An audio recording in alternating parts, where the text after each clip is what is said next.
അപ്പൊ ഞാനീ സംസാരിച്ച ചിലപ്പോൾ ചിലർക്ക് ഇഷ്ടപ്പെട്ടിട്ടുണ്ടാവും, എന്റെ സംസാര രീതി ചിലർക്ക് ഇഷ്ടപ്പെട്ടിട്ടുണ്ടാവില്ല. നിങ്ങൾ എന്നെ ഇഷ്ടപ്പെടണ്ട, എന്നെ പ്രേമിക്കാനൊന്നുമല്ലല്ലോ. ഞാൻ ഇങ്ങനെ പറയണ കാണുമ്പോൾ ചിലർക്ക് എന്നെ ഇഷ്ടപ്പെടൂല. പക്ഷെ ചിലവര് കാര്യം മനസ്സിലാക്കിയിട്ട് നമ്മളെ വിളിക്കും. നമസ്കാരം, ഞാൻ ശ്രീരാജ്. ഞാനിന്നിവിടെ കുറച്ച് കാര്യങ്ങൾ പറയാൻ വേണ്ടി വന്നിരിക്കുകയാണ്. ഞാൻ പറയുന്ന കാര്യങ്ങൾ ചിലപ്പോൾ നിങ്ങൾക്ക് ഇഷ്ടപ്പെടാത്തതോ താല്പര്യമില്ലാത്തതായ കാര്യങ്ങളാണെങ്കിൽ എന്തെങ്കിലും ചെയ്യുക. കാണണമെന്ന് എനിക്കൊരു നിർബന്ധമില്ല. ഞാനിന്നിവിടെ പറയാൻ വന്നിരിക്കുന്നത് ക്ലീനിങ് സംബന്ധമായ കുറച്ച് കാര്യങ്ങളാണ്. ക്ലീനിങ് എന്ന് പറയുമ്പോൾ മൊത്തത്തിൽ ക്ലീനിങ് ഒന്നുമല്ല.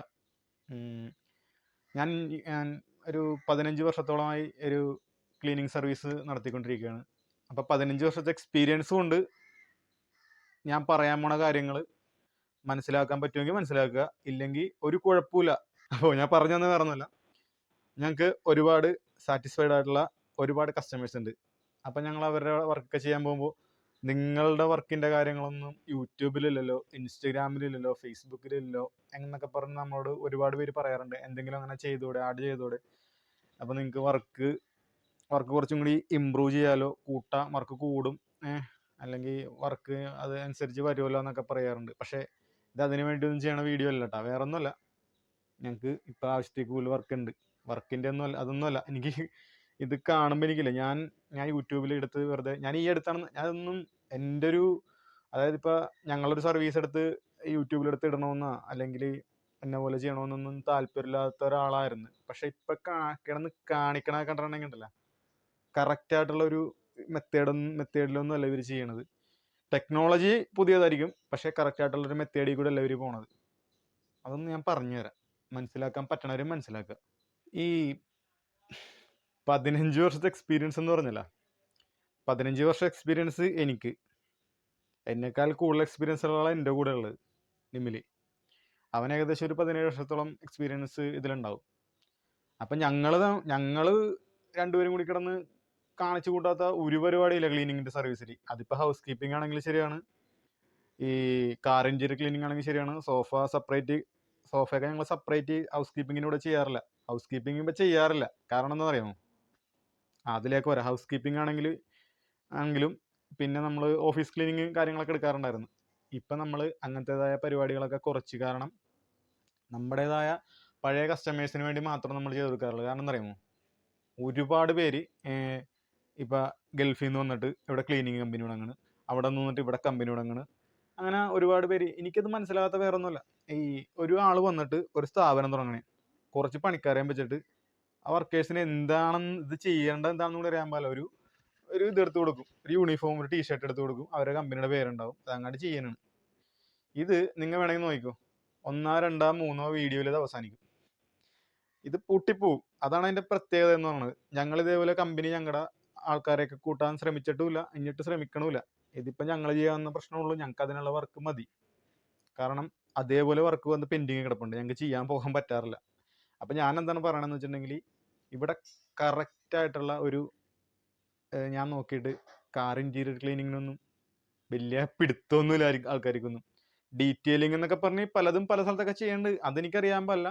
പ്രീമിയത്തിൽ കാശ് കൂട്ടിയൊക്കെ ചെയ്യാനുണ്ടാവും, അതിനെപ്പറ്റിയൊന്നും എനിക്കറിയാൻ പാടില്ല. നോർമലി ഈ യൂട്യൂബിൽ ഒരു തെറ്റായ ധാരണ, അതായത് ഇപ്പോൾ കാറിൻ്റെ റൂഫ് ഇപ്പം 5 രൂപയുടെ ഷാമ്പു വെച്ച് അങ്ങനെ കാറിൻ്റെ റൂഫ് ക്ലീൻ ചെയ്യാം, നടക്കണ കാര്യമില്ല കേട്ടോ. അതൊന്നും ഞാൻ വേറെ ഒന്നുകൊണ്ട് പറയണില്ല. ആ ചെയ്യണ ആ ഒരു ഏതെങ്കിലും ഒരു യൂട്യൂബറിന് ഏതെങ്കിലും ഒരു 5 മിനിറ്റ് 10 മിനിറ്റ് വീഡിയോ ഇടാൻ വേണ്ടി ഈ കാറിൻ്റെ ഇൻറ്റീരിയർ ക്ലീനിങ് തമാശ കളിയാന്ന് പറഞ്ഞിരിക്കണേ. അത് മര്യാദയൊക്കെ ചെയ്തില്ലെങ്കിൽ അതിൻ്റെതായ ബുദ്ധിമുട്ടും കാര്യങ്ങളും ഉണ്ടാവും. നമ്മൾ വണ്ടി കയറി ഇരിക്കുമ്പോൾ ബാഡ് സ്മെല്ലാ, അല്ലെങ്കിൽ നമുക്ക് എന്തെങ്കിലും ഇറിറ്റേഷനാ, നമുക്ക് എന്നിട്ടാണ് നമുക്ക് ശ്വസിക്കുമ്പോൾ അതിൻ്റെ എന്തെങ്കിലുമൊക്കെ വ്യത്യാസങ്ങളൊക്കെ കാണിക്കുമ്പോൾ നിങ്ങൾ തമാശയായിട്ട് കാണരുത്. അതേപോലെ തന്നെ വിനൽ ഫ്ലോർ ചെയ്യണത്, വണ്ടിയുടെ ഉള്ളിൽ വിനൽ ഫ്ലോറിങ് എന്ന് വെച്ചാൽ ഈ പി വി സി എന്ന് പറഞ്ഞാൽ ഇത് ഗ്ലാസ് കയറ്റിട്ട് വെയിലത്തിട്ടിട്ട് പോകൂലേ സമയത്ത്, ഒരു ഒരു നമുക്ക് ശ്വസിച്ചാലത് ശരീരത്തിന് നല്ലതല്ല, അങ്ങനത്തെ ഒരു സംഭവം ഇതിലുണ്ടാവും. അതൊക്കെ വ്യക്തമായിട്ട് ഞാൻ പറയാനില്ല. ഞാൻ വിനൽ ഫ്ലോറിങ്ങിനെ പറ്റി പറയുമ്പോൾ ഞാൻ പറയാറുണ്ട്, ഈ സാധനം ഇടരുത്, കാരണം വെള്ളം കയറിയിട്ടുണ്ടെങ്കിൽ വണ്ടിയുടെ പ്ലാറ്റ്ഫോം മൊത്തം പോവും. ഞാൻ അതിൻ്റെ വീഡിയോ എൻ്റെ ഈ പുതിയ ചാനലിലാണ്ട് ഇപ്പോഴാണ് തുടങ്ങിയേക്കണത്, ഇതിൻ്റെ അകത്ത് ഇട്ടിട്ടുണ്ട്. എനിക്കിതിന്ന് വർക്കും വേണ്ട, ഒന്നും വേണ്ട. ഞാൻ പറയണെന്നറിയാമോ? എനിക്കറിയാവുന്ന കാര്യങ്ങൾ, എക്സ്പീരിയൻസ് ഉള്ള കാര്യങ്ങളാണ് ഞാൻ പറയണത്. 15 വർഷമായിട്ട് ഞാൻ പറയാണ്, കേരളത്തിൽ കറക്റ്റായിട്ട് ഒരു വീഡിയോ യൂട്യൂബിൽ ഒരൊറ്റ വണ്ടി ഞാൻ പറയട്ടെ, ഒരു ഇന്നോവ എടുത്തിട്ട് ഫുൾ ഇന്റീരിയർ ഷാമ്പു വാഷ് ചെയ്യണ ഒരു വീഡിയോ, കറക്റ്റ് സാധനം ഒരെണ്ണം ചെയ്തിടാൻ പറ്റുമോ? നടക്കൂല, പറ്റൂല. കാരണം എന്താ അറിയാമോ? ഈ റൂഫ് ഇങ്ങനെ ക്ലീൻ ചെയ്യണ വീഡിയോ 5 മിനിറ്റത്തെ കാണിക്കണല്ലേ? ജസ്റ്റ് ഒന്ന് നിങ്ങളൊരു നനഞ്ഞ ക്ലോത്ത് എടുത്തിട്ട് ജസ്റ്റ് ഒന്ന് തുടച്ചു നോക്ക് റൂഫ്. കൈയില്ലേ, കൈവേന എടുത്തിട്ട് ആ പരിപാടി അടച്ച് നിർത്തും. അപ്പൊ പ്രശ്നം എന്താണെന്ന് അറിയാമോ? നമ്മൾ തുടച്ച ഭാവൂലേ, ഈ നമ്മ യൂട്യൂബിൽ ഓരോ വീഡിയോ കണ്ടിട്ട് അതേപോലെ ചെയ്യാൻ നോക്കിയിട്ട് തുടച്ച ഭാവൂലേ, അവിടെ വേറെ പോലെ ഇരിക്കും, ഒരു പാണ്ട് പിടിച്ച പോലെ ആയി പോവും. ഉള്ള കാര്യം പറയാം, മനസ്സിലാവുന്ന രീതിയിലാണ് ഞാൻ പറയണത്. എനിക്കറിയാം മറ്റേ രീതിയിലൊക്കെ പറയാൻ സ്റ്റാൻഡേർഡായിട്ട് സംസാരിക്കാനൊക്കെ എനിക്കറിയാം. ഞാൻ നിങ്ങൾക്ക് മനസ്സിലാവാൻ വേണ്ടിയാണ് പറയുന്നത്. ഇത് എൻ്റെ വ്യക്തിപരമായിട്ട് തന്നെ ഇഷ്ടപ്പെട്ടില്ലെങ്കിലും കുഴപ്പമൊന്നുമില്ല. കേരളത്തിൽ, മലയാളത്തിൽ ഞാൻ നോക്കിയിട്ട് ഒരു കറക്റ്റായിട്ടുള്ള ഒരു വീഡിയോ ഇല്ല ഷാമ്പു വാഷ് ചെയ്യണത്. വെറുതെ എന്തെങ്കിലുമൊക്കെ. പിന്നെ എനിക്ക് മനസ്സിലാത്ത വരുന്നില്ല, കുറെ പ്രൊഡക്റ്റ് ഒക്കെ നിരത്തി വെച്ചിട്ട് ഇത് മറ്റേതാണ്, ഇത് 135 രൂപയുടെ പ്രൊഡക്റ്റാണ്, ഇത് മറ്റേ പ്രൊഡക്റ്റാണ്, ആ പ്രൊഡക്റ്റാണ്, ഈ പ്രൊഡക്റ്റാണ്, ഇതിട്ട് ഇങ്ങനെ തുടച്ചാൽ ഇത്. ഞാൻ ചോദിക്കട്ടെ, ഡാഷ്ബോർഡിൽ അഴുക്കായിട്ടിരിക്കുന്ന ഡാഷ്ബോർഡ് ഇതിൽ മറ്റേ കെമിക്കൽ ഇട്ട് സ്പ്രേ ചെയ്ത് തുടച്ച്, ഡാഷ്ബോർഡ് മാത്രമുള്ള കാറിൽ. ഒരു കാറിൻ്റെ ഇൻറ്റീരിയർ എന്താണെന്നറിയാമോ? ഞങ്ങൾ കാറിൻ്റെ ഇൻറ്റീരിയറിന് എത്ര വാഷ് ചെയ്യാൻ മേടിക്കാമെന്നറിയാമോ? എനിക്കതല്ല സംശയം. ഈ 350 രൂപ 400 രൂപക്കൊക്കെ കാർ ഇൻറ്റീരിയർ ഷാമ്പു വാഷ് ചെയ്യാൻ പറ്റുന്നവനൊക്കെ പെട്രോൾ അടിക്കാൻ പൈസ കിട്ടും? അല്ല, അറിയാൻ പാടിട്ട് ചോദിക്കണം. നിങ്ങളിങ്ങനെ ഓരോ മണ്ടത്തരം കാണിച്ചു നോക്കുമ്പോൾ എന്താണെന്നറിയാമോ? ഞങ്ങളൊരു റേറ്റ് മേടിക്കുന്നുണ്ട്, പറ്റിക്കണെന്ന് വരെ ചിന്തിക്കുന്ന ആൾക്കാരുണ്ട്. മനസ്സിലായ? നമ്മളൊരു സാധനത്തിന് വാല്യൂ കൊടുത്തിട്ടാണ് നമ്മൾ ചെയ്യണത്. ഇപ്പം മാരുതി 800 ചെയ്യാം, BMW ചെയ്യാം. BMW നോക്കി ചെയ്തില്ലെങ്കിൽ ഉണ്ടല്ലോ, എവിടെ നിന്നൊക്കെയാണ് പണി കിട്ടണമെന്ന് അറിയാൻ പറ്റൂല. അതേസമയത്ത് 800 വെള്ളം കോരി ഒഴിച്ചോ, അവനെ ഓടിക്കോളും സ്റ്റാർട്ടാക്കിയിട്ടുണ്ടെങ്കിൽ. അത് സാധനം വേറെയാണ്, അത് വേറെയാണ്. അപ്പം എല്ലായിടത്തും കൊണ്ട് 250 രൂപയുടെ 350 രൂപയുടെ സർവീസ് കൊടുക്കാൻ നിൽക്കരുത്. അതൊരു കാര്യം. പിന്നെ എനിക്ക് പറയാനുള്ളത് സോഫ ക്ലീനിങ്ങിനെ പറ്റിയാണ്. സോഫയിൽ എന്ത് പ്രശ്നം ഉണ്ടെങ്കിലും, അതായത്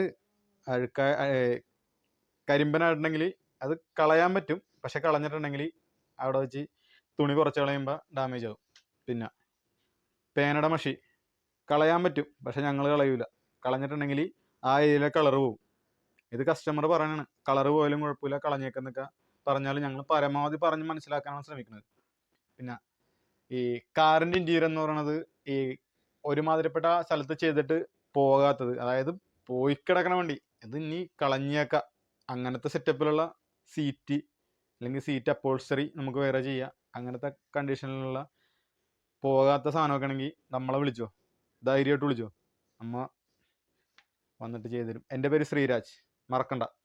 അപ്പം ഞാൻ പറഞ്ഞു വന്നത് വേറെ ഒന്നുമല്ല, ഞാനും നിമിലും കൂടി ഒരു 15 വർഷത്തോളത്തുള്ള എക്സ്പീരിയൻസ് ആണ് ഞങ്ങൾ പറഞ്ഞുകൊണ്ടിരിക്കുന്നത്. വേറെ ഒന്നുമല്ല, ഈ നമ്മൾ ഒരുപാട് തെറ്റിദ്ധാരണകൾ യൂട്യൂബിൽ ഞാൻ നോക്കിയിട്ട് കാണാം. അപ്പം എനിക്ക് മനസ്സിലായ കാര്യം എന്ന് അറിയാമോ? ഈ യൂട്യൂബിലൊക്കെ കാണുന്നത് ഏത് വിഷയമാണെങ്കിലും ഇപ്പം എനിക്കിത് അറിയാവുന്നതുകൊണ്ട് കറക്റ്റായിട്ട് ഞാൻ പറയണ്. ഇതൊക്കെ കാണിക്കണതൊക്കെ 1, 2, 3 പേര് കാണിക്കണതൊക്കെ കറക്റ്റാണ്. ഏകദേശം നല്ലൊരു സർവീസ് തന്നെ കൊടുക്കണം, ഇല്ലെന്ന് പറയുന്നില്ല. പക്ഷെ ഞാൻ പറയണ്, ഒരുമാതിരിപ്പെട്ട ഈ 5 രൂപയുടെ ഷാമ്പു വെച്ച് ടോപ്പ് ക്ലീൻ ചെയ്യാനൊക്കെ പറ്റും. ഇത്തിരി പണിയുണ്ട്. അത് പകുതിക്ക് വെച്ചിട്ടുണ്ട് പോകരുത്. നിങ്ങൾ വേണമെങ്കിൽ ഒന്ന് ട്രൈ ചെയ്ത് നോക്കിക്കോ, പോകും. അത് കറക്റ്റായിട്ട് ചെയ്യണമെങ്കിൽ പ്രൊഫഷണലായിട്ട് ചെയ്യണ ആൾക്കാരെ കൊണ്ട് ചെയ്യിച്ചാലേ, കറക്റ്റായിട്ട് ചെയ്താലേ അത് പോവുള്ളൂ. പിന്നെ സോഫ ക്ലീനിങ്ങിൻ്റെ കാര്യത്തിലൂടെ വരുമ്പോൾ എനിക്ക് പറയാനുള്ളത് വേറെ ഒന്നുമില്ല. നിങ്ങളെ സോഫ ക്ലീൻ ചെയ്യണതിൻ്റെ കൂട്ടത്തിൽ നിങ്ങളെ വീട്ടിൽ ഇപ്പോൾ കാണുന്ന ഫ്രണ്ടിലോട്ട് കയറി വരുമ്പോൾ കാണുന്നത് സോഫ ആയിരിക്കുള്ളൂ. പക്ഷെ കാണാത്ത കുറച്ച് ഭാഗങ്ങളുണ്ട്. ഭാഗങ്ങളെന്ന് വെച്ചിട്ടുണ്ടെങ്കിൽ, നിങ്ങളുടെ ബെഡ് എന്തായാലും ഒരു വർഷത്തിൽ ഒരു പ്രാവശ്യമെങ്കിലും ഷാമ്പു വാഷ് ചെയ്യണം. ഇത് നോർമലി ഇപ്പം സോഫ ചെയ്യാമെന്ന ആൾക്കാർക്ക് അറിയാൻ പറ്റൂല, കാരണം അങ്ങനത്തെ ഒരു സംഭവം ഉണ്ടായില്ല. ഞങ്ങൾ ചെയ്യാറുണ്ട്. അതേപോലെ തന്നെ റോമൻ കർട്ടൻസ് നമ്മൾ അതുമേ വെച്ച് തന്നെ ചെയ്ത് കൊടുക്കാറുണ്ട്. റോമൻ കർട്ടൻസ് അതുമേൽ ജനറലി, അതായത് അവിടെ വെച്ച് തന്നെ അഴിക്കാണ്ട് അവിടെ വെച്ച് തന്നെ വാഷ് ചെയ്ത് കൊടുക്കാറുണ്ട്. ഇതും ചെയ്യാറുണ്ട്. ഇതും ചെയ്യണമെന്നുണ്ടെങ്കിൽ ധൈര്യമായിട്ട് വിളിച്ചു, ഒരു കുഴപ്പമില്ല. പിന്നെ എനിക്ക് മറ്റേ ടീം എന്നെ വിളിക്കണ്ട കേട്ടാ. മറ്റേ അവിടെ വെറുതെ ചെയ്ത് കൊടുക്കാണ്ട് നിങ്ങളുടെ റേറ്റിനേക്കാളും പകുതി പൈസ ഒക്കെ അവിടെ കിട്ടും. അവരൊക്കെ അങ്ങോട്ട് പോയിക്കോ, വേണമെങ്കിൽ ഞാൻ നമ്പർ തരാം. എനിക്കറിയാം, ഞങ്ങളുടെ സർവീസ് എടുത്തിട്ട് പറ്റാത്തവർ ഞങ്ങളുടെ റേറ്റ് കേൾക്കുമ്പോൾ നിങ്ങൾ വേറെ എങ്ങും പോകണ്ട, എന്നോട് ചോദിച്ചിട്ടുണ്ടെങ്കിൽ എൻ്റെ അത്ര എക്സ്പീരിയൻസ് എന്തായാലും ഈ മേഖലയിൽ ആർക്കും വിളിക്കണ കസ്റ്റമർ ഉണ്ടാവുമെന്ന് എനിക്കറിയാൻ പാടില്ല. ഞാൻ തരാം നിങ്ങൾക്ക് പൈസ കുറവുള്ള സർവീസ് ഞാൻ വിളിച്ചു തരാം. എനിക്കത് വിഷയമൊന്നുമില്ല. നമുക്ക് അതിൻ്റെ ടീമുണ്ട്, ഞങ്ങൾ ചെയ്യാറുണ്ട്, ചെയ്യിക്കാറുണ്ട്. എന്താ പറയുക, നമ്മളെ ഏകദേശം എല്ലാവരും പറഞ്ഞേക്കാം അയ്യോ നിങ്ങളുടെ റേറ്റ് കൂടുതലാണല്ലോ. ഞങ്ങളുടെ റേറ്റ് കൂടുതലല്ല, ഞങ്ങളുടെ വർക്കിന് ആ ക്വാളിറ്റി ഉണ്ട്. ആ ക്വാളിറ്റി ഉള്ളതുകൊണ്ട് തന്നെയാണ് ആ റേറ്റ് മേടിക്കണത്. ഞാൻ റേറ്റ് മേടിക്കുന്ന കാര്യമല്ല ഞാൻ പറഞ്ഞത്. ഇപ്പം എന്തെങ്കിലും ഞങ്ങളുടെ സർവീസ് അഫോർഡ് ചെയ്യാൻ പറ്റാത്ത ആരെങ്കിലും ഉണ്ടെങ്കിൽ അവർക്ക് വേറെ അന്വേഷണം പോകണ്ട, എന്നോട് ചോദിച്ചാൽ ഞാൻ തന്നെ വിളിച്ച് സെറ്റ് ചെയ്ത് തരാം. അതിൽ വേറെ വിഷയമൊന്നുമില്ല. പക്ഷെ ഞാനൊരു കാര്യം പറയാം, 100% നിങ്ങൾക്ക് നല്ലൊരു സർവീസ് വേണമെന്നുണ്ടെങ്കിൽ ധൈര്യമായിട്ട് വിളിച്ചോ, നമ്മുടെ ഉണ്ട്. എറണാകുളത്ത് മാത്രമല്ല ഞാൻ പറയണത്, എറണാകുളത്ത് മാത്രമല്ല, എറണാകുളത്തിന് പുറത്തുള്ള ജില്ലകളിലും, ഇനി കേരളത്തിന് പുറത്താണെങ്കിലും, ഇനി ഇന്ത്യക്ക് പുറത്ത് കൊണ്ടുപോകാൻ പറ്റുമെങ്കിൽ കൊണ്ടുപോയിക്കോ, എവിടെ വേണമെങ്കിലും വന്ന് ചെയ്തു തരും. പക്ഷെ ഞങ്ങൾ പറയണ പോലെ കേൾക്കണം. അപ്പം ഞാനീ സംസാരിച്ച ചിലപ്പോൾ ചിലർക്ക് ഇഷ്ടപ്പെട്ടിട്ടുണ്ടാവും, എൻ്റെ സംസാര രീതി ചിലർക്ക് ഇഷ്ടപ്പെട്ടിട്ടുണ്ടാവില്ല. നിങ്ങൾ എന്നെ ഇഷ്ടപ്പെടേണ്ട, എന്നെ പ്രേമിക്കാനൊന്നുമല്ലല്ലോ. ഞാൻ പറഞ്ഞ കാര്യങ്ങളിൽ എന്തെങ്കിലും കാര്യം ഉണ്ടെങ്കിൽ അത് മനസ്സിലാക്കാൻ പറ്റുമെങ്കിൽ, അത് നല്ല രീതിയിൽ എടുക്കാൻ പറ്റുമെങ്കിൽ എടുത്താൽ മതി, ഇല്ലെങ്കിൽ ഒരു കുഴപ്പമില്ല. പിന്നെ ഞാൻ പറയണത്, ഞങ്ങൾ ഇത് ഒരിക്കലും സർവീസ് കിട്ടാൻ വേണ്ടിയിട്ട് ചെയ്യണ കാര്യങ്ങളൊന്നും അല്ല. കാരണം എന്താ പറയുക, ഞങ്ങൾക്ക് ഏകദേശം എനിക്ക് ഒരു 600 കസ്റ്റമേഴ്സ് എനിക്കുണ്ട്. നിമ്മിലൊരു 800 കസ്റ്റമേഴ്സ് അവനുണ്ട്. ഈ പറഞ്ഞ കസ്റ്റമേഴ്സ് തന്നെ അവരുടെ വീട്ടിലെ വർക്ക് ഓരോ വർഷം ഇങ്ങനെ കണ്ടിന്യൂസ് ആയിട്ട് വിളിച്ചുകൊണ്ടിരുന്നാലും, അതായത് ഇപ്പോൾ ഞങ്ങളൊരു സർവീസ് കൊടുത്തിട്ടുണ്ടെങ്കിൽ 6 മാസമോ അല്ലെങ്കിൽ 1 വർഷമോ അല്ലെങ്കിൽ ഞങ്ങൾ പറയണ സമയത്ത്, അത് എപ്പോഴാണ് ഇനി അടുത്തത് ചെയ്യേണ്ടത് അങ്ങനെ പറയണ സമയത്ത് ചെയ്യാൻ ആളുണ്ട്. അപ്പോൾ ഒരിക്കലും ഞങ്ങൾക്ക് കസ്റ്റമേഴ്സിന് വേണ്ടിയിട്ടാ, പുതിയൊരു കസ്റ്റമറെ കിട്ടാൻ വേണ്ടിയിട്ടാ ഒന്നുമല്ല.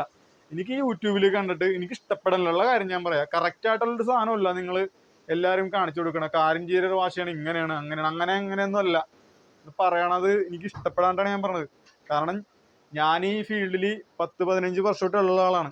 അപ്പം നിങ്ങൾക്ക് ഒരു വീഡിയോ ഇടാൻ വേണ്ടി, അതായത് യൂട്യൂബിൽ ഏതെങ്കിലും ഒരു 5 മിനിറ്റ് 10 മിനിറ്റ് വീഡിയോ ഇടാൻ വേണ്ടി ഒന്നുമില്ലാണ്ട് ഇതൊന്നും എടുത്തിടല്ലേ. കാരണം ഒരുപാട് പേര് ഇതേപോലെ 5 രൂപയുടെ ഷാമ്പൂ കലക്കി മുകളിട്ട് തേക്കും. ലാസ്റ്റ് വണ്ടിയുടെ ഉള്ളിൽ ഇതൊക്കെ വീണിട്ടുണ്ടെങ്കിൽ ബാഡ് സ്മെല്ലൊക്കെ ആയിരിക്കും, പോവില്ല. പിന്നെ എന്നെ എന്ത് ചെയ്താലും പോവില്ല. പിന്നെ കാശ് കൊടുത്ത് ഇന്റീരിയർ വാഷ് ചെയ്യേണ്ടി വരും. അതുകൊണ്ട് പറയണം, മനസ്സിലാക്കുക. വേറെ ഒന്നുമല്ല, എനിക്ക് കുറച്ച് വീഡിയോസ് കണ്ടിട്ട് എനിക്ക് ഇഷ്ടപ്പെട്ടില്ല, അതുകൊണ്ടാണ് ഞാൻ പറയണത്. ഞാനിങ്ങനെ പറയണോണ്ട് എന്നെ ഇഷ്ടപ്പെടാൻ വേണ്ട ഒന്നും വേണ്ട, ഞാൻ പറഞ്ഞതേ ഉള്ളു. പിന്നെ സോഫ വാഷിംഗ് എന്നൊക്കെ പറഞ്ഞിട്ടുണ്ടെങ്കിൽ അത് വെറുതെ പോയിട്ട് ഇപ്പം യൂട്യൂബിൽ കാണുന്ന പോലെ നമ്മളൊരു മെഷീൻ എടുത്തിട്ട് ചെന്ന് കുറച്ച് ഫോം ഇട്ടിട്ട് ഉരച്ചിട്ട് വലിച്ചെടുത്തിട്ടുണ്ടെങ്കിൽ അഴുക്കൊക്കെ പോരുമായിരിക്കും. അത് കറക്റ്റായിട്ട് ചെയ്തില്ലെങ്കിൽ പാണ്ട് പിടിച്ച പോലെ ഇരിക്കും. പിന്നെ വേറൊരു കാര്യം എന്ന് വെച്ചിട്ടുണ്ടെങ്കിൽ, ഓരോ വീടുകളിൽ പോയിട്ട് ഓരോ അബദ്ധങ്ങൾ കാണിച്ചു നോക്കാറുണ്ട് ആൾക്കാർ. ഈ ഷാമ്പു വാഷ് ചെയ്യുമ്പോൾ കറക്റ്റായിട്ട് ചെയ്തില്ലെങ്കിൽ സ്മെല്ല് വന്നിട്ടുണ്ടെങ്കിൽ ആ സോഫ എടുത്ത് കളയേണ്ടി വരും. ഉള്ള കാര്യം ഞാൻ പറയാം. പിന്നെ കാർപ്പറ്റ് വാഷ് ചെയ്യണത്, കാർപ്പറ്റ് വാഷിങ്ങിലൊക്കെ അറിയാൻ പാടില്ലാത്തവർ കാർപ്പറ്റ് വാഷ് ചെയ്തിട്ടുണ്ടെങ്കിൽ അറിയാലോ. ഈ പള്ളികളിലൊക്കെ കാർപ്പറ്റ് വാഷ് ചെയ്യാൻ ഞങ്ങൾ വിളിച്ചിട്ട് ഞങ്ങൾ ചെയ്ത് കൊടുത്തിട്ടുണ്ട്. ഇപ്പം അത് കഴിയുമ്പോൾ വേറെ ടീം വരുമല്ലോ, പൈസ കുറച്ച് ചെയ്യുന്ന ടീം വരും. അവർ ചെയ്ത് കഴിഞ്ഞിട്ട് ഞങ്ങൾ പിന്നെയും വിളിക്കും, അയ്യോ ചേട്ടാ അന്ന് ചെയ്തത് നിങ്ങളല്ലേ, ഇപ്പൊ വേറൊരു ടീം വന്ന് ചെയ്ത്, ഞങ്ങളുടെ അവർ വിളിച്ചിട്ട് അവർ വന്ന് ചെയ്ത്, പക്ഷേ ഇതിൻ്റെ അകത്തോട്ട് കയറാൻ പറ്റില്ല, സ്മെല്ലാണ്. എന്ത് ചെയ്യും? ഞാനൊരു കാര്യം പറഞ്ഞുതരാം. സോഫയൊക്കെ ചെയ്യുമ്പോൾ സ്മെല്ല് വരാതെയും കാർപ്പറ്റ് വാഷ് ചെയ്യുമ്പോൾ സ്മെല്ല് വരാതെയും നിങ്ങൾ ചോദിക്കണം, ഗ്യാരണ്ടി ചോദിക്കണം. ഇത് വാഷ് ചെയ്ത് കഴിയുമ്പോൾ സ്മെല്ല് വരും? ഉറപ്പ് പറയൂല, ഉറപ്പ് പറയാൻ പറ്റൂല. 100% ഗ്യാരണ്ടി ഞാൻ നിങ്ങൾക്ക് ഉറപ്പ് തന്നെ. ഒരിക്കലും ഞാനാ നിമില വന്ന് ചെയ്യണ സർവീസിന് സ്മെല്ല് വരെയില്ല. സ്മെല്ല് വന്നിട്ടുണ്ടെങ്കിൽ എന്ത് ചെയ്യണമെന്ന് ഞങ്ങൾക്ക് വ്യക്തമായിട്ട് അറിയാവുന്നതുകൊണ്ട് ധൈര്യമായിട്ട് വിളിച്ചോ. Carpet shampoo washing, sofa shampoo washing, പിന്നെന്താണ് car interior cleaning, housekeeping ഞങ്ങളിപ്പോൾ എടുക്കണില്ല, ഓഫീസ് ക്ലീനിങ് ഇപ്പോൾ എടുക്കണില്ല. കാരണം വേറെ ഒന്നുമല്ല, ഒരുപാട് പേര് ഇറങ്ങിയിട്ടുണ്ട്. ഞാൻ വേറെ ഒന്നും കൊണ്ട് പറയണല്ല കേട്ടോ, ഒരുപാട് പേര് ഇറങ്ങിയിട്ടുണ്ട്. കുറച്ച് പിള്ളേരൊക്കെ ആയിട്ട് ഇറങ്ങിയിട്ടുണ്ട്. യൂണിഫോം ഒക്കെ ഇട്ട് അവർ വരും, അവർ ചെയ്തിട്ട് പോവും. അവർ എല്ലാവരും കൂടി എന്താണ് നിസാര പൈസക്കൊക്കെ ചെയ്യണം. എനിക്ക് മനസ്സിലാവില്ല എന്താണ് ഇങ്ങനെ കാണിക്കുന്നത്. എന്താണ് വർക്ക് കിട്ടാൻ വേണ്ടിയാണ് അങ്ങനെ കാണിക്കുന്നത്? നിങ്ങളെ വർക്ക് പക്കാ ക്വാളിറ്റി ഉള്ള വർക്കാണെങ്കിൽ ഉണ്ടല്ല, നിങ്ങളൊന്നും പൈസയും കുറച്ച് കൊടുക്കണം, ഒന്നും കൊടുക്കേണ്ട, ആൾക്കാർ വിളിച്ച് ചെയ്യിക്കുന്നേ. നിങ്ങൾ എന്തിനാണ് ഈ ആവശ്യമില്ലാണ്ട് നിങ്ങൾക്ക് നഷ്ടം വരുത്തുന്ന രീതിയിൽ ഒരു വണ്ടിയിൽ കുറെ സ്റ്റിക്കറൊക്കെ അടിച്ച് കുറെ 10-15 പിള്ളേരെ ഇറക്കിയിട്ട് എന്തെന്നാണ് ഈ കാണിക്കണത്? 2 പേര് മതി, 2 പേര്. നിങ്ങൾക്ക് എന്തെങ്കിലും പ്രശ്നമുണ്ടാ? ശ്രീരാജ് നിമ്മില് 2 പേര് വന്നാൽ മതി, പക്കയായിട്ട് ക്ലീൻ ചെയ്ത് തരും. നിങ്ങൾക്ക് അറിയാൻ പാടിട്ടാണ്, ക്വാളിറ്റി വർക്കാണ്. ക്വാളിറ്റി വർക്കിന്റെ ഇടയിൽ ഞങ്ങൾ വർക്ക് ചെയ്തുകൊണ്ടിരിക്കുന്നതിന്റെ ഇടയിൽ വേറെ ആരെയും വലിച്ചതിന്റെ വേറെ വർക്ക് ഇതിന്റെ ഇടയിൽ പല പല വർക്ക് നടക്കും. അങ്ങനെയുള്ള ആരും കയറാൻ ഞങ്ങൾ സമ്മതിക്കൂല. അങ്ങനെ വന്നിട്ടുണ്ടെങ്കിൽ ഞങ്ങൾ വർക്ക് അവിടെ നിന്ന് ഇട്ടേച്ച് പോരും. പിന്നെ 2 പേര് നിന്ന് ചെയ്ത് തീർത്ത് കഴിയുമ്പോണ്ടല്ല, നിങ്ങൾക്ക് ഈ റേറ്റ് പറഞ്ഞു കഴിയുമ്പോണ്ടല്ല, റേറ്റ് ഒരു 10 പേര് നിർത്തിക്കോ, 15 പേര് നിർത്തിക്കോ, അതിനേക്കാൾ ക്വാളിറ്റിയിൽ ഞാൻ നിമ്മിലും കൂടെ ഒന്ന് ചെയ്തു തരും. അത് എക്സ്പീരിയൻസ് ആയിട്ടാണ് പറയണത്. ഞങ്ങളുടെ എക്സ്പീരിയൻസ് ആണ് പറയണത്. അത് അങ്ങനെയാണത്. അത് ഞങ്ങൾ സമ്മതിക്കൂല. വർക്കില് ക്വാളിറ്റിയാണ് ഞങ്ങളുടെ വർക്കിന്റെ ക്വാളിറ്റിയിൽ ഞങ്ങൾ ഒരു കോംപ്രമൈസും ചെയ്യൂലെന്ന് പറഞ്ഞാൽ ചെയ്യൂല. ഇപ്പൊ ഞങ്ങൾ ഒരു വർക്ക് ഏറ്റെടുത്ത് ആ വർക്ക് ചെയ്ത് കഴിയുമ്പോൾ ഞങ്ങൾക്ക് അറിയാൻ പറ്റും, വർക്ക് കംപ്ലീറ്റ് ആയിട്ട് ചെയ്ത് കഴിയുമ്പോൾ അറിയാൻ പറ്റും ഇത് കസ്റ്റമറിന് എങ്ങനെ എടുക്കാൻ പറ്റും, സാറ്റിസ്ഫൈഡ് ആയിട്ടുണ്ടാവും അവര്. എനിക്ക് അനിമലിന് അത് മനസ്സിലാവും. എടാ നമുക്കത് സംതൃപ്തി ആയിട്ടില്ലെങ്കിൽ പിന്നെ അവർക്കതാവൂല. ഞങ്ങളത് അങ്ങനെ ചെയ്തിട്ടേ പോവുള്ളൂ. 100% ഗ്യാരണ്ടി, ഹൈ ക്വാളിറ്റിയാണ് ഞങ്ങൾ കൊടുക്കുന്നത്. നിങ്ങൾ ഇതിനൊന്നും വിളിക്കണ്ട, ഹൗസ് കീപ്പിങ്ങിനും ഓഫീസ് ക്ലീനിങ്ങിനും ഒന്നും ഞങ്ങൾ വിളിക്കണ്ട. പക്ഷെ നിങ്ങൾക്ക് ജസ്റ്റ് ചെയ്യാവുന്നത്, ജസ്റ്റ് വേണമെന്നുണ്ടെങ്കിൽ, ഞാനിപ്പോൾ ഇവിടെ നിന്നെ പറയണ്ടല്ലോ, വേണമെന്നുണ്ടെങ്കിൽ ആ നിങ്ങളുടെ വീട്ടിൽ കിടക്കണ സോഫ ഒന്ന് വാഷ് ചെയ്യാൻ വിളിച്ചു നോക്ക്, അല്ലെങ്കിൽ നിങ്ങളുടെ വീട്ടിൽ കിടക്കുന്ന കാർപ്പറ്റ് ഒന്ന് വാഷ് ചെയ്യാൻ വിളിച്ചു നോക്ക്. കാർപ്പറ്റൊക്കെ അറിയാൻ പാടില്ലാത്ത ഒരു നിങ്ങൾ യൂട്യൂബിൽ കാർപ്പറ്റൊക്കെ വാഷ് ചെയ്യുന്നുണ്ടോ? കുറെ വെള്ളം ഗണ്ണിനടിച്ചിട്ട് ഈ മറ്റേതൊക്കെ ഇട്ട് സ്ക്രബ് ചെയ്തിട്ട് വലിച്ചെടുത്തിട്ട് ഇതൊക്കെ കളയേണ്ടി വരും. ആ കാർപ്പറ്റൊക്കെ ഇല്ലേ, അതിന്റെ സ്മെല്ല് മാറൂല എന്ന് പറഞ്ഞാൽ മാറൂല. കാർപ്പറ്റ് വാഷ് ചെയ്യണത് സ്മൂത്തായിട്ട് വാഷ് ചെയ്തെടുക്കണം. സ്മൂത്തായിട്ട് വാഷ് ചെയ്തെടുക്കാൻ അറിയാൻ പാടില്ല ആൾക്കാർക്ക്. സ്മൂത്തായിട്ട് വാഷ് ചെയ്യണം എങ്ങനെ അറിയാമോ? ആൾക്കാർ കണ്ടേക്കണെന്ന് പദം അങ്ങോട്ട് കുറെ ഇട്ടിട്ട് കുറെ വെള്ളം അടിച്ചിട്ട് മറ്റേ മിഷ്യത്തിന് കറക്കിയിട്ട് വലിച്ചെടുക്കണം. സംഭവം കാണുമ്പോ ക്ലീൻ ആയിരിക്കും, സ്മെല്ല് പോവില്ല. എന്താ പോവാത്ത്? ചെയ്യാൻ അറിയാൻ പാടില്ല. ടെക്നോളജി നിങ്ങൾ യൂസ് ചെയ്യുന്നുണ്ട്, ടെക്നോളജി യൂസ് ചെയ്തിട്ട് കാര്യമില്ല. കുറെ കാര്യങ്ങൾ ഇപ്പൊ ഞാൻ കാറ് ഇന്റീരിയർ റൂഫ് വാഷ് ചെയ്യണം. എങ്ങനെയാണ് ചെയ്യണത്? ശരിക്കും എങ്ങനെ ചെയ്യണമെന്ന് അറിയാമോ? ഇപ്പോഴത്തെ ടെക്നോളജി എന്ന് വെച്ചിട്ടുണ്ടെങ്കിൽ മറ്റേ മിഷ്യൻ വെച്ചിട്ട് ബ്രഷ് ഇട്ട് കറക്കും. അപ്പൊ എന്താണ് ശരിക്കും റൂഫിന്റെ ആ ഒരു നൂല് പൊന്തി വരും. അത് അങ്ങനെ വരാൻ പാടില്ല. ശരിക്കും ബ്രഷ് ചെയ്തെടുക്കണം. ബ്രഷ് ചെയ്ത് കൈവച്ച് ഷാമ്പു എടുത്തിട്ട് ബ്രഷ് ചെയ്യണം. ബ്രഷ് വെച്ചിട്ട് സ്മൂത്ത് ബ്രഷ് വെച്ച് ബ്രഷ് ചെയ്യണം, അല്ലെങ്കിൽ പണി കിട്ടും. ബ്രഷ് ചെയ്യുമ്പോൾ വെച്ചിട്ടുണ്ടെങ്കിൽ ഇങ്ങോട്ട് ഓടിക്കുക. അതല്ലാതെ മിഷ്യൻ വെച്ചിട്ടുണ്ടെങ്കിൽ ഫുൾ റൗണ്ട് ആണ്. ഇതിന്റെ ഈ ടോപ്പ് എന്ന് പറയുന്നത് ഒരു ക്ലോത്ത് പോലത്തെ തന്നെ ഒരു മെറ്റീരിയലാണ്. അതിന്റെ ഇഴ പോയേക്കണത് ഇങ്ങനെയാണ് പോയേക്കണത്. ഇങ്ങനത്തെ ഒരു നമ്മുടെ ഷർട്ടിന്റെയും നമ്മുടെ ഡ്രസ്സിന്റെ ഒക്കെ ഇഴ പോയിട്ടുണ്ടാവില്ല, ഇങ്ങനെ അതിൽ ഒന്നല്ലെങ്കിൽ ഇങ്ങോട്ട് ബ്രഷ് ചെയ്യണം, അല്ലെങ്കിൽ ഇങ്ങോട്ട് ബ്രഷ് ചെയ്യണം. ഇത് ചെയ്യാൻ അറിയാൻ പാടാത്തവരും കൈ കിഴക്കണവരും ഇതിന്റെ എക്സ്പീരിയൻസ്, ഇത് പെടലി വേൻ എടുക്കുന്ന പരിപാടിയാണ്, കൈവേൻ എടുക്കുന്ന പരിപാടിയാണ്. പിന്നെ ഇതുമേലിരുന്ന് ഒരു 1.5-2 മണിക്കൂർ ഇരുന്നാലും ഈ സാധനം കറക്റ്റ് ആയിട്ട് ക്ലീൻ ആവൂല. അതുകൊണ്ട് അറിയാൻ പാടില്ലാത്ത ആൾക്കാർ ചെയ്യണ പരിപാടിയാണ് മറ്റേ സാധനമൊക്കെ വെച്ചിട്ട് കറക്കി കഴിയുമ്പോൾ മൊത്തത്തിൽ കിടന്ന് കറങ്ങും. അപ്പൊ ഇതിന്റെ ഇഴ ഉണ്ടല്ലോ, അതിങ്ങനെ പോയേക്കണം, അത് പോയിട്ട് നൂല് പൊന്തി വരും. ഇതൊക്കെ നിങ്ങളുടെ വണ്ടിയിൽ അറിയാൻ പാടാത്തവരെ കൊണ്ട് ചെയ്യിക്കരുത്. എന്തെങ്കിലും ഒരു ആവശ്യം ഉണ്ടെങ്കിൽ വിളിച്ചോ, വന്ന് ചെയ്തു തരും. ഓക്കെ, അപ്പൊ മറന്നു പോകണ്ട. ഞാൻ പറഞ്ഞത് car interior cleaning, sofa set washing, carpet washing, പിന്നെ ഡൈനിങ് ചെയർ, അതിനോടനുബന്ധിച്ച പല കാര്യങ്ങളും വാഷ് ചെയ്യും. ഷാംപൂ വാഷിങ്, ഒരിക്കലും കെമിക്കൽ വാഷിംഗ് അല്ല, ഷാംപൂ വാഷിംഗ് ആണ് ഞങ്ങൾ ചെയ്യണത്. ചില വീടുകളിൽ ഞങ്ങൾ ഇതേപോലെ വാഷിങ്ങിന് ചെല്ലാൻ നേരത്ത് ചോദിക്കാറുണ്ട്, കെമിക്കൽ ഇട്ടാണ് വാഷ് ചെയ്യണത്. കെമിക്കലൊന്നുമില്ല, ഷാംപൂ വാഷിലേ ചെയ്യുള്ളൂ. ഷാംപൂ വാഷിംഗ് ആണ് ചെയ്യണത്. പിന്നെ പരമാവധി ഷാമ്പൂല് കളയാവുന്നത് ഞങ്ങൾ കളഞ്ഞു തരും. പിന്നെ കസ്റ്റമർ പറയണതാണ് അത് കളയണമെന്ന് നിർബന്ധം പിടിക്കണമെങ്കിൽ അത് ഞങ്ങൾ കളയും. പരമാവധി ഞങ്ങൾ പറഞ്ഞ് മനസ്സിലാക്കും. കളയണമെന്ന് നിർബന്ധം പിടിക്കണമെങ്കിൽ കളഞ്ഞു തരും. പക്ഷെ കുറച്ച് കളയുമ്പോൾ അതിൻ്റെ പരിപാടി കഴിയും. ഉള്ള കാര്യം ഞാൻ പറയാം, 100% ഗ്യാരണ്ടി, പരിപാടി കഴിഞ്ഞിരിക്കും. എന്തെങ്കിലും കെമിക്കൽ യൂസ് ചെയ്യണമെങ്കിൽ ആ ഭാഗത്ത് തുണിയില ആ ഭാഗത്തുനിന്ന് കുറച്ച് സമയത്ത് ആ അഴുക്കും കറയൊക്കെ പോവും. പക്ഷെ ആ സെപ്പറേറ്റഡ് നമ്മൾ ചെയ്ത ആ ഭാഗം കുറച്ച് നാൾ കഴിയുമ്പോൾ ക്ലോത്ത് കംപ്ലൈൻ്റ് ആയിട്ട് ദ്രവിച്ച് വിട്ടു പോകാറുണ്ട്. സാധാരണ അങ്ങനെ വരാറുണ്ട്. അതുകൊണ്ടാണ് പറയണത് എക്സ്പീരിയൻസ്. ഇങ്ങനെയൊക്കെ പറയുമ്പോൾ നമ്മുടെ വർക്ക് പോകുമോ എന്ന് ചിന്തിക്കൂലേ? കാരണം എൻ്റെ വർക്ക് പോയാലും എനിക്ക് കുഴപ്പമില്ല. കാരണം എന്തറിയാമോ, നമ്മുടെ ഓൺലൈനിൽ നമ്മുടെ ഒരു പരിപാടിയില്ല, ഇപ്പം തുടങ്ങാൻ പോണാണ്. അത് ഇതിനു വേണ്ടിയല്ല, എനിക്ക് കുറച്ച് എൻ്റെതായ എക്സ്പീരിയൻസ് എനിക്ക് പങ്കുവെക്കണമെന്ന് തോന്നി. അതുകൊണ്ടാണ്. അപ്പോൾ ഞാൻ പറയണത്, ഇതിനി പോകാനൊന്നുമില്ല, ഇനി വേണ്ട. ഞാൻ പറഞ്ഞ വേറെ ഒന്നുകൊണ്ടല്ല, എനിക്ക് ഇതിൽ നിന്ന് പോകാന്ന് വെച്ചാൽ ഞാൻ ഓൺലൈനിൽ ഇൻസ്റ്റാഗ്രാമിലാ, ഫേസ്ബുക്കിലാ, യൂട്യൂബിലാ, ഇങ്ങനെയുള്ളൊരു നമുക്ക് അങ്ങനത്തെ ഒരു പരിപാടി ഇല്ല. എനിക്ക് പറയാനുള്ളതൊക്കെ ഇതിൽ കൂടി ഞാൻ പറയും. ഞാൻ ഇങ്ങനെ പറയണ കാണുമ്പോൾ ചിലവർക്ക് എന്നെ ഇഷ്ടപ്പെടില്ല. പക്ഷേ ചിലവർ കാര്യം മനസ്സിലാക്കിയിട്ട് നമ്മളെ വിളിക്കും. അങ്ങനെ നമ്മളെ വിളിക്കണമെങ്കിൽ നമ്മൾ വന്ന് നമ്മുടെ സമയം പറഞ്ഞ് അവരുടെ സൗകര്യത്തിനനുസരിച്ച് വർക്ക് സെറ്റ് ചെയ്ത് കൊടുക്കും. അത് ഈ കേരളത്തിൽ എവിടെയാണെങ്കിലും 24 മണിക്കൂർ സർവീസ് ഒന്നുമില്ല. 24 മണിക്കൂർ സർവീസ് ഉണ്ട്. അതിപ്പോൾ രാത്രിയാണോ പകലാണോ അങ്ങനെയൊന്നുമില്ല. പക്ഷേ നമ്മുടെ ഒരു ടൈം സെറ്റ് ചെയ്തിട്ട്, ഇപ്പം നാളെ രാത്രി 12 മണിക്കാണ് സെറ്റ് ചെയ്യുന്നത് വെച്ചാൽ നമ്മൾ രാത്രി 12 മണിക്ക് വരും.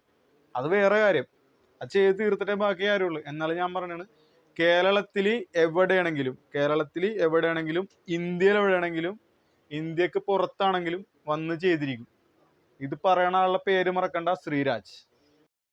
ഞാനിതിങ്ങനെ പറയണ കാണുമ്പോൾ നിങ്ങൾക്ക് പലർക്കും തോന്നും അഹങ്കാരമാണ്, വെല്ലുവിളിയാണെന്നൊക്കെ. അതൊന്നുമല്ല. വർക്കിലുള്ള കോൺഫിഡൻസ് കൊണ്ട് പറയണേ. കോൺഫിഡൻസ് വേറെ ലെവല്. എന്താണെങ്കിലും, എന്ത് പ്രശ്നം ഉണ്ടെങ്കിലും നിങ്ങൾക്ക് നിങ്ങളുടെ വീട്ടിൽ സോഫ, ബെഡില അല്ലെങ്കിൽ കർട്ടനില, എന്ത് നിങ്ങൾക്ക് ഇനിയിപ്പം നിങ്ങൾ പറയണാണ് വീട് മൊത്തം ക്ലീൻ ചെയ്ത് തന്നെ, അപ്പം ഞങ്ങളൊരു റേറ്റ് അങ്ങോട്ട് പറയും. കുട്ടിക്ക് താല്പര്യം ഉണ്ടെങ്കിൽ ഒരാളെ ഇങ്ങനെ പറഞ്ഞെടുക്കുക എന്ന് പറയണ പോലെ നമ്മൾ ആ വർക്ക് ചെയ്ത് തന്നിരിക്കും. പിന്നെ ഞാൻ ഒരു കാര്യം പറയണത്, നിങ്ങൾക്ക് ഞങ്ങൾ വന്നിട്ട് വർക്ക് ചെയ്തിട്ട് ഇഷ്ടപ്പെട്ടില്ലെങ്കിൽ 10 പൈസ തരണ്ട. 10 പൈസ തരണ്ട. ഇത് ശ്രീരാജിന്റെ ഗ്യാരണ്ടിയാണ്, ഉറപ്പാണ്, 100%. ഞാൻ ഇതിൽ പറയണ 100%. 10 പൈസ തരണ്ട. അല്ലെങ്കിൽ ഞാൻ പറയണ കാശ് നിങ്ങൾ തരേണ്ടി വരും. Okay, yes. പിന്നെ ഞാൻ പറഞ്ഞിട്ടുണ്ട്, ഒരു കാര്യം ഞാൻ പറഞ്ഞിട്ടുണ്ട്, ഞങ്ങളെ വർക്കിൽ ഇതുവരെ ഞങ്ങൾ വേറൊരാളെയും ചേർത്തിട്ടില്ല. പിന്നീട് ഞങ്ങൾ ക്ലീനിങ്ങിന് പോകുമ്പോൾ ചില സമയങ്ങളിൽ ഈ ഞങ്ങൾക്ക് കോൺസെൻട്രേഷൻ ചെയ്യാൻ പറ്റാത്ത പരിപാടി വരും. അതായത് ഇപ്പം നമ്മളൊരു വീട് ഫുള്ള് ചെയ്യണം, അപ്പം നമ്മൾ 1, 2, 3 പേരെ ചിലപ്പോൾ കൊണ്ടുപോകാറുണ്ട്. അതായത് പുറമേ ഉള്ള, അതായത് ഈ വിൻഡോസിൻ്റെ അടുത്തുള്ളതും ജനലിൻ്റെ അടുത്തുള്ള കാര്യങ്ങൾ, അതേപോലെ പല പല ചെറിയ കാര്യങ്ങൾ ഏൽപ്പിക്കാൻ വേണ്ടി നമ്മൾ അവരെ ഓരോ വീടിൻ്റെ ഓരോ ഭാഗങ്ങളിലേക്ക് വിടും. അവിടെ വെച്ച് നമ്മൾ അത് കഴിഞ്ഞിട്ട് നമ്മുടെ മെയിനായിട്ടുള്ള ഭാഗങ്ങൾ നമ്മൾ പക്കയായിട്ട് നോക്കിയിട്ട് ജസ്റ്റ് ഒന്ന് നോക്കിയാൽ ഓക്കെ ആയിരിക്കും. അങ്ങനെ കൊണ്ടുപോകാറുണ്ട്. അങ്ങനെ കൊണ്ടുപോയപ്പോൾ സംഭവിച്ചൊരു കാര്യമാണ്, 2 പിള്ളേരെ കൊണ്ടുപോയതാണ്. TV ഒക്കെ തുടച്ച് കഴിഞ്ഞ് ഓക്കെ, പിറ്റേ ദിവസം പിടിച്ചാണ് TV വർക്ക് ചെയ്യാനില്ല. ഓക്കെ, പോയി TV പോയി. എന്നാ പറയുക, അവന്മാര് നനഞ്ഞ ക്ലോത്തിട്ട് TV തുടച്ച്. LED LCD ഒക്കെ അല്ലേ നനഞ്ഞ. ആ പരിപാടി പോയി 60,000 രൂപ മേടിച്ചു കൊടുത്ത്. അതാണ് ഞങ്ങൾ തന്നെ ഗ്യാരണ്ടി. നമ്മളെ ഭാഗത്തുനിന്ന് എന്തെങ്കിലും ഒരു കംപ്ലൈന്റ് വന്നിട്ടുണ്ടെങ്കിൽ നമ്മൾ ചെയ്തിരിക്കും, നമ്മൾ റെഡിയാക്കി കൊടുത്തിട്ടേ പോരുള്ളൂ. അത്രയും ഗ്യാരണ്ടി തന്നെ. പിന്നെ വർക്ക് ഇഷ്ടപ്പെടാതെ നിങ്ങൾക്ക് ഇരിക്കില്ല. അത്രയും ഹൈ ക്വാളിറ്റിയിൽ ഞങ്ങൾ ചെയ്യണത്. കാരണം ഞങ്ങൾക്ക് ഞങ്ങളുടെ വർക്ക് തരം താഴ്ത്താൻ പറ്റൂല. കാരണം ഞങ്ങൾ ഈ വർക്കിന് ഇറങ്ങിക്കഴിഞ്ഞപ്പോൾ ഒരുപാട് പേര് ഞങ്ങളെ തരം താഴ്ത്തി സംസാരിച്ചിട്ടുണ്ട്. അപ്പം നമ്മൾ കൊടുക്കുന്ന സർവീസ് അങ്ങനത്തെ സർവീസ് ആയിരിക്കും ഞങ്ങൾ കൊടുക്കുന്നത്. സൂപ്പർ സർവീസാണ് ഞങ്ങളുടെ. ഞങ്ങൾ പറയണല്ല, നിങ്ങളെ കൊണ്ട് പറയിപ്പിച്ചിരിക്കും. പേര് മറക്കണ്ട, ശ്രീരാജ്.